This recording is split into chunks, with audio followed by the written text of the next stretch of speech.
मेरा नाम है मुस्लिम जुम्मन पठान जी। मैं जोगेश्वरी ओशिवरा फर्नीचर मार्केट में मेरा धंधा है जी। और रहने का गुलशन नगर में। जी, आज आपको क्या बहुत बड़ा दुख हुआ? आपने देखा, कुछ मोबाइल पे देखा, और आपको क्या कहना चाहते हैं उस मोबाइल की घटना को देखकर? क्या देखा क्या आपने? मैंने वीडियो में मोबाइल में मैंने ये देखा कि एक वहाँ का जैन नगर का सीनियर पीआई, मैं उसको बराबर पहचानता हूँ। जब देखने लगा तो उसने क्या हुआ, उसमें ये दिखा हमको कि एक बच्चे को जो है मार रहा है और बेगुनाह, और उसके बाद में जो है वो चिल्ला रहा है कि भाई मैंने क्या क्या क्या किया। तो इससे जो है ना मेरे को ये लगा कि भाई मैं भी जो मेरे पीछे जो पिछला हादसा मेरे साथ में किया है उन्होंने, तो ये जो है बार बार कब तक चलेगा। तो इसीलिए जो है मैं आप लोग के सामने बात रखना चाहता हूँ कि ये आदमी ने यहाँ पहले ओशिवरा में थे, ओशिवरा में जब थे तो ये आदमी यानी क्या, कौन वहाँ पे उसमें कोई ऑफिसर नजर आ रहा है? किसके बारे में आप कह रहे हैं? ये तो परमेश्वर गनवे ही नजर आ रहे हैं। उनका परमेश्वर गनवे जो है ना, ये क्या है? क्या ये वहाँ का सीनियर पीआई है। मैं यहाँ पे क्राइम पीआई थे। तो यहाँ पे भी उन्होंने बहुत ऐसा लोगों को ऊपर फर्जी केस बनाना या कुछ करना, उसके बाद में मेरे को यहाँ पे भी जो है मेरा हाथ पैर तोड़वा देते। तो फिर उसके बाद में मैं वो अपना शिकायत जो है मैंने FIR किया था। तो ये FIR हम लोग का जगह का बारे में आए, यहाँ का ये जो आहत खान है, ये सब वहाँ का जो है जगह हम लोग का है। तो जगह के बारे में वो उसने जो है लोगों के सपोर्ट में मैंने बोला, और सपोर्ट में जब मैंने बोलने लगा तो उसके बाद में आहत ने क्या काम किया, अपने कुछ गुंडों से बांद्रा फ्लैट में जो रहते हैं, तो मैंने 6 लोगों के नाम से FIR दर्ज कराया। FIR दर्ज कराया तो उसके बाद में इन्होंने क्या काम किया, गनवे साहब ने और सब मिल के ऊपर तक, तो उन्होंने क्या काम किया, आहत का और 2 आदमियों का नाम निकाल दिए, खाली 4 आदमियों को उन्होंने FIR में दर्ज किया। उसके बाद में फिर मैं गनवे साहब के पास जब यहाँ गया तो ये मेरे से कुछ पैसे की रकम का मांग किए। मांग करने के बाद में मेरी भाई जब मैं सच्चा मारा गया हूँ और मैं अपने कंप्लेंट के बारे में मैं इनके पास दौड़ दौड़ के आता जाता हूँ, उसके बाद में जो है इन्होंने फिर कुछ दिन के बाद में जब इनकी बदली हो गई तो यहाँ से जब गए तो ऐसे कुछ वहाँ पे कुछ औरतों को वहाँ के पकड़ के रखे थे DN नगर पुलिस स्टेशन में। फिर उसके बाद में अभी जो यहाँ हो गया अपने को उससे कोई लेना देना नहीं। तो ये जब बाहर आए, बाहर आने के बाद में गेट से, तो मैं इनको देख के जानबूझ के, अभी जैसे कोई ऑफिसर गया है तो कुछ तो थोड़ा बहुत भले ही मेरा यहाँ क्या है क्या नहीं किया वो छोड़ दो, तो मैं वहाँ पे गेट पे गया तो मैं बोला सर कभी औरतों को छोड़ रहे सब बाल बच्चे वाले ऐसा, तो बोले ऐसा मेरे को धमकी दे के, बोले तू जानता है ना, तू उधर जोगेश्वरी ओशिवरा में रहता ना, ओशिवरा में रहता ना, तू जानता है ना तू कैसे आया? तो बोला सर वो उसी औरतों के चल मेरे को जानता तू मैं कितना कमीना आदमी हूँ। तो मैं 2-3 बार जब ऐसा बोले तो बोला हाँ सर वो तो बात है। तो बोले चल चल। तो अब तक मैं बोला कि सर मैं फुटपाथ पे तो खड़ा हूँ सर, ऐसा करके मैंने रिक्वेस्ट करके बोला। उसके बाद में बोले हे घेऊन जा। हाँ वो लेके गए, मेरे को इतना मारे और ये बोले हमारी जात पे गाली, धर्म के गाली, और उसके बाद में बोले पाकिस्तान जा, बोले कि तू पाकिस्तान जा। तो मैं बोला मैं क्यों पाकिस्तान जाऊँ, मेरा हिंदुस्तान है, ऐसा करके मैंने उनको बोला। लेकिन फिर भी वो मेरे को मारे बहुत ज़्यादा, इतना मारे, बोले पुलिस में FIR जो बनाए 353 क्या बोलते धारा, और फर्जी में मेरे ऊपर लगा दिए। उसके बाद में जो है ना लेके गए कोर्ट में, तो मैं अपना बात जज के सामने रखा। उसके बाद में पता नहीं कि वो वकील से मिल जुल के और वो मेरे को 10 आया और बोला तुम्हारा बेल हो गया। हालांकि जज ने बोला इनको ले जाओ मेडिकल कराओ। मेडिकल कराने के बाद मतलब मैं फिर वापस दूसरे दिन जब छूट के आया ना, तो मैं मेडिकल वहाँ पे कराया, और मेडिकल में फिर उसके बाद में पुलिस गई तो स्टेटमेंट मेरा ली। लेकिन उसके बाद में ये हो गया कि मैं जब वो हमारा वकील जो है धोखा जो दिया उसके हिसाब से वकील धोखा किया तो मैं दौड़ा धोपा, लेकिन कोई कार्रवाई नहीं। बाद में अभी 12-11 को यहाँ पे कुछ हमारे घास कंपाउंड में कुछ झगड़ा हो गया था।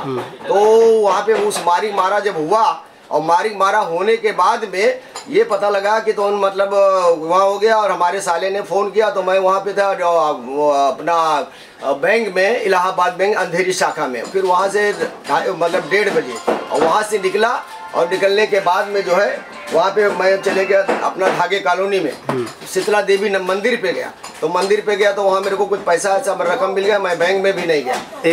तो फिर क्या प्रॉब्लम हुआ? फिर उसके बाद में 12-11 को जो ये यहाँ पे जो झगड़ा हुआ, फिर मेरे साले ने फ़ोन किया। तो मैं वहाँ से अंधेरी में था अपना बाजार में, मेरा ये आप अगर देखना चाहेंगे ना तो मेरे पास CC फुटेज भी है। फिर उसके बाद में वो सब मेडिकल कूपर में लेके गए, और कूपर में लेके गए। रात को ये पता लगा, गन में 2-3 बार चक्कर मारा, मेरे को वहाँ पुलिस स्टेशन में मेरे को धमकी भी दी है। तो मैं बोला अब जाने दो, भाई पुलिस है जो कोई बात नहीं है। उसके बाद में शाम को पता लगा कि मेरे ऊपर भी FIR बन गया। तो मैं फिर वापस वो जो है क्राइम PI यहाँ के हैं, मैं उनके पास भी गया। बोला सर मेरा नाम क्यों डाल रहे हो? बोले नहीं ऐसा है। और उन लोगों को, आधे लोगों को जो हमारे अपोजिट वाले थे, उनको वहाँ पे लेके गए और उसके बाद में जो है वहाँ लेके गए DN नगर में, और आधे हम लोग को इधर रखे ओशिवरा में। और हम लोग 4-5 लोगों के ऊपर हम लोग को अरेस्ट कर लिया और उन लोग को वहाँ से भगा दिए। फिर उसके बाद में मैंने बहुत चिल्लाया, बोला साहब मेरे को, मैं कहीं अपना जगह मकान दुकान छोड़ के नहीं जाऊँ। अगर मैंने गलत किया है, अगर मेरा कोई चीज़ है तो मेरे को फांसी का सजा मिलना चाहिए। लेकिन साहब इसमें मेरा कोई लेना देना नहीं, मेरे को क्यों फंसा रहे हो? लेकिन ये हो गया कि भाई वो उधर से फोन आया, इधर ऐसा है वैसा है, मतलब मेरे को गिरफ्तार कर लिया। 45 दिन में खोपड़ में रहने आया। और फिर उसके बाद में मैंने कितना लोगों के ऊपर दहिया साहब के पास और लोगों के ऊपर वहाँ पे लेटर, मैंने ऐसा लेटर मेरे पास बहुत है। मैं आपको अगर देखना चाहोगे तो मैं आपको लोग को दिखाऊंगा। लेकिन क्या है कि मेरे कोई सुनवाई नहीं है। मेरे फोकट में मैं गया, उसका खामियाजा अब ये है कि जब किसी ऑफिसर के पास जाता हूँ तो हाँ करके मेरे को डफरा देते हैं। लेकिन ये कब, हमारी मांग ये है कि ये मामला कब चलेगा। आज उस लड़के के साथ में जो एक मसला हुआ, मैंने वीडियो में देखा, तो ऐसे ये परमेश्वर गन में जो DN नगर के सीनियर PI हैं, उनको कब तक लोग बचाते रहेंगे? और ऐसे लोगों को तो मैं ये समझता हूँ कि भाई उनके ऊपर बहुत बड़ा कार्रवाई होना चाहिए। मेरा आप लोग से मांग है, मैं हाथ जोड़ता हूँ आप लोग से, अगर आप लोग बोलोगे तो मैं कैसा करके इसको चलाए। और ये ऐसे आदमी को जो है ड्यूटी पे रहने का सस्पेंड होना चाहिए, मैं तो ये मांग कर रहा हूँ। लेकिन ऐसे लोग जो है ना, बहुत लोगों को मैं बारे में मैं सुन चुका हूँ। तो ये कब तक चलेगा? क्या और पुलिस वाले नहीं है? मैं बहुत लोगों पुलिस वाले को देख रहा हूँ, ऐसे भी आए हैं कि यहाँ पे मैंने बड़े ऑफिसर प्रसन्ना साहब को भी देखा हूँ, कुछ लोग और आए हैं। तो ऐसा कुछ नहीं है, मैं सारी पुलिस एक ही जैसा है। मैं पुलिस को बहुत बड़ा दोष नहीं देता हूँ, लेकिन जो सही इंसाफ है, सबका उम्मीद किसके ऊपर रहता है भाई? कानून और प्रशासन के ऊपर। आज हम लोग को प्रशासन से कोई मतलब वो है, हमारा लोग का दिमाग वो हट गया है कि हम लोग परेशान है लोग। तो ये प्रशासन से मैं मांग करता हूँ, हमारे जो ऊपर के बड़े बड़े अधिकारी, मुख्यमंत्री से जो भी है, उनसे मैं मांग करता हूँ कि इसका जांच होके इसके ऊपर सस्पेंड करना चाहिए। आपको ITI डाले हैं, इसके बारे में तो कोई जवाब आता है इसका? ITI डाले हैं, कोई जवाब आया? RTI में साहब कुछ भी नहीं देते हैं। मैं ये देखो मेरे पास सब RTI लिखा है, बोलते माजा करे मेरे पास वो नहीं है। अगर आप देखना चाहते तो बहुत ऐसे RTI मैंने 2500 डाला हूँ, गनवे के बारे में कुछ नहीं देते हैं। और ऊपर जब मैं जाता हूँ, और फिर मैं ये भी बोला, मैं दहिया साहब के पास गया, लेकिन बोला मैंने साहब उनको मेरे सामने बुलाओ, मैंने कौन सा कसूर किया हूँ? लेकिन वो क्या है कि वो सब मिले जुले हुए। भाई मैं तो ये जानता हूँ कि उनको, तो ये ऑफिसर के बारे में आपकी राय बहुत ही गलत है। नहीं मेरी राय, हम ऐसा क्यों, जो गलत करता है तो उसके ऊपर राय, कि सब ऑफिसर के ऊपर थोड़ी है मेरा राय। भाई जो ये आदमी गनवे साहब जो ये गलत कर रहा है, वाकई में बहुत अत्याचार कर रहा है। हो सकता है, मैं बोलता हूँ ऐसे साहब को, ऑफिसर को रहने का तो बिल्कुल अधिकारी नहीं है, क्योंकि किसी गरीब दुखिया को मारता, किसी ऐसे मैं कई एक लूली लंगड़ी औरत है, उसको भी मैंने देखा कि उसके ऊपर भी केस बना दिया। एक पैर कटा हुआ था, वो भी मेरे को कल मिला था, मैं जा रहा था, वो मेरे को मिला। और सब मार्केट में बेचारे गरीब धोखिया धंधा करते हैं, तो अब ये इस तरीके से उनको मार के उनके ऊपर केस बना देना और उसके बाद में ये मेडल लेना, तो मैं बोलता हूँ ये गलत बात है। उनके ऊपर कार्रवाई होना चाहिए, ज्यादा से ज्यादा कार्रवाई होना चाहिए। मैं आप लोग से विनती करता हूँ कि ये चीज आप लोग चलाइए, और ऐसे लोगों के खिलाफ आप लोग आवाज नहीं उठाएंगे तो मैं बोलता हूँ आप लोग जिम्मेदार हैं। और मीडिया भी, सारी मीडिया ये चीज जान ले हुए, हकीकत जान ले हुए कि ताकि ये सही क्या है गलत क्या है। अगर मैं इल्जाम लगा रहा हूँ तो मेरे ऊपर कार्रवाई होना चाहिए, मैं और सजा भुगतने के लिए तैयार हूँ। साहब आप लोग से मैं विनती करता हूं, और आप लोग ये मुख्यमंत्री से लेके सारे लोगों को आप लोग जाके मिलिए, मतलब मेरे तरफ से आप लोग संदेश दीजिए कि ये ऐसा ऐसा अत्याचार हो रहा है।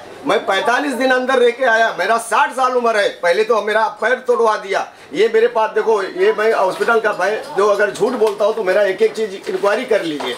देखो ये देखो मेरा पैर और हाथ देखो टूटा हुआ कि नहीं टूटा हुआ है, ये देख लीजिए मैं क्या क्या सजा भुगत रहा हूँ। और एक बात तो मेरे को कोई पैसे की लालच नहीं है, मैं इंसानियत की लालच है, मैं इंसानियत में बजा रहा हूँ। मेरे को पैसा अगर जरूरत पड़े तो मैं अल्लाह मेरे को जो दे रहा है वो उसमें मेरे को बहुत खुश हूँ। मैं किसी को मेरे को 100 रुपया भी नहीं चाहिए, मैं सिर्फ ये चाहिए इंसानियत। मैं इंसान जहाँ रहेगा वही भगवान रहेगा, वही भगवान रहेगा, वही फरिश्ता रहेगा। मैं तो ये जानता हूँ, लेकिन ऐसे लोगों के ऊपर ये गनि में परमेश्वर गनि के ऊपर कड़ी से कड़वी कार्रवाई हो, को सस्पेंड होना चाहिए। मैं आप लोग से रिक्वेस्ट करता हूँ भाई, मैं इतना कहते हुए आप लोग इसको हमारा संदेश जो आगे करिए और लोगों के पास जाके मिलिए, लोगों से जो दुख हुआ है। और बहुत से लोग मीडिया वाले होंगे, मैं नहीं बोलता हूँ कि सपोर्ट में बोलते हो, लेकिन उसके सपोर्ट में कोई है वही नहीं, मैं पक्का बोलता हूँ। रात दिन का वो गाली, आज वायरलेस हो रहा है वीडियो, हम लोग बैठ बैठ के इसमें देख रहे हैं, बैठ बैठ के क्या जुल्म कर रहा है आदमी, कैसे मार रहा है, बच्चा चिल्ला रहा है। ऐसा कोई होता है क्या? उसके साथ में और तरीका है उसको सजा देने के लिए, मतलब उसने गलत किया है, अगर कुछ ऐसा तो कर सकते हैं, ऐसा कुछ नहीं मैं बोलता हूँ, लेकिन गुनाह बेगुनाह बेचारा चिल्ला रहा है कि मेरे को क्यों मार रहे हो, क्यों मार रहे हो। तो ये सब चीज़ जो है ना, आप लोग उसके बारे में गौर करिए। और मैं आप लोग से विनती है, ये हमारा ऊपर तक मुख्यमंत्री से लेके सीएम तक पहुंचाइए, क्योंकि नहीं तो मैं मेरे लास्ट में एक ही चारा है भाई साहब, मैं जहर खा के मर जाऊँ। मैं बहुत पर थक गया हूँ, मेरा ये हाथ पैर चलता नहीं, ये मेरा दर्द हो जाता है। आपको बताओ, मेरा दवा चालू हुई है, हाथ तोड़ दिया था, ये सब कर दिया था, और उसके बाद में गर्मी ने भी मारा, मेरे पैर में मारा, जो भी अब क्या बताऊँ, मेरे मैं भी जब पेशाब पिला सकता है आदमी, मेरा पैर तोड़ सकता है, मेरे को पाकिस्तान जाने की बात करता है, तो ये क्या वो देश का भक्त है? मैं क्या, हमारा हिंदुस्तान नहीं है?